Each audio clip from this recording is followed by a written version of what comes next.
প্রিয় স্নেহের সিক্স সেমিস্টারের ছাত্রছাত্রীরা, আজকে আমি যে বিষয় নিয়ে আলোচনা করব সেটি হচ্ছে তোমাদের যে BA six semester political science রয়েছে, DSC B two, human rights theory and Indian context. তো এইখান থেকে আমি তোমাদের আজকে গুরুত্বপূর্ণ 1 নম্বরের যে প্রশ্নগুলো তোমাদের 15টি আসে, তো সেখান থেকে আমি কিছু গুরুত্বপূর্ণ 1 নম্বরের প্রশ্ন এবং উত্তর নিয়ে আলোচনা করব। তো ভিডিওটি প্রথম থেকে শেষ পর্যন্ত মনোযোগ সহকারে শুনো এবং ভিডিওতে বলা প্রশ্নগুলো খুব ভালো করে তোমরা মনোযোগ সহকারে করে যাও। আশা করি তোমরা অনেকটাই উপকৃত হবে।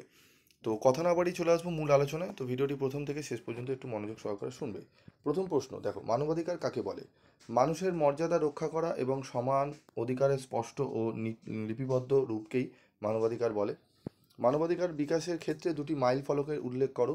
মানবাধিকার বিকাশের ক্ষেত্রে দুটি মাইল ফলক হলো 1215 সালে, ঠিক আছে, ম্যাগনা কার্টা, 1789 সালে ফরাসি বিপ্লব। ভিয়েনা ঘোষণাপত্র কি? 1993 সালের 25শে জুন রাষ্ট্রসংঘের দ্বিতীয় বিশ্ব মানবাধিকার সম্মেলনে যে উন্নয়নের অধিকারকে সর্বসম্মতিক্রমে স্বীকৃতি দেওয়া হয় তা ভিয়েনা ঘোষণাপত্র নামে খ্যাত। আন্তর্জাতিক মানবাধিকার দিবস কবে পালিত হয়? 10ই ডিসেম্বর তারিখে আন্তর্জাতিক মানবাধিকার দিবস পালিত হয়। ইংল্যান্ডে মহাসনদ কবে গৃহীত হয়? ইংল্যান্ডে মহাসনদ গৃহীত হয় 1215 সালে।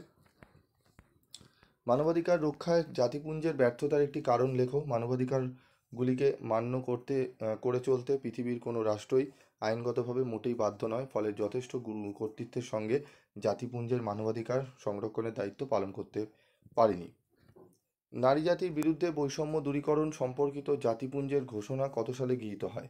1979 সালে 18ই ডিসেম্বর নারী জাতির বিরুদ্ধে বৈষম্য দূরীকরণ সম্পর্কিত জাতিপুঞ্জের ঘোষণা গৃহীত হয়। মানবাধিকারের ঘোষণাপত্রে বর্ণিত দুটি অধিকারের উল্লেখ করো। নিরাপত্তা লাভ, পরিবার গঠন। ইউনিসেফের একটি উদ্দেশ্য লেখো। ইউনিসেফের একটি উদ্দেশ্য হলো শিশুর অধিকার রক্ষা। ভিয়েনা ঘোষণাপত্র কবে হয়? 1993 সালের 25শে জুন ভিয়েনা ঘোষণাপত্র অনুষ্ঠিত হয়। তো এখানে আজকে আমি ভিডিওতে 10টি প্রশ্ন বললাম। এই 10টি প্রশ্নই কিন্তু খুব বাছাই করা প্রশ্ন। এগুলো তোমাদের যে ইয়ারগুলোতে প্রশ্নগুলো এসেছিলো, এই প্রশ্নগুলো অনেকবারই ঘুরিয়ে ফিরিয়ে এসেছিলো, সেইগুলোই আমি রেখেছি। এই 10টি প্রশ্ন পড়ো।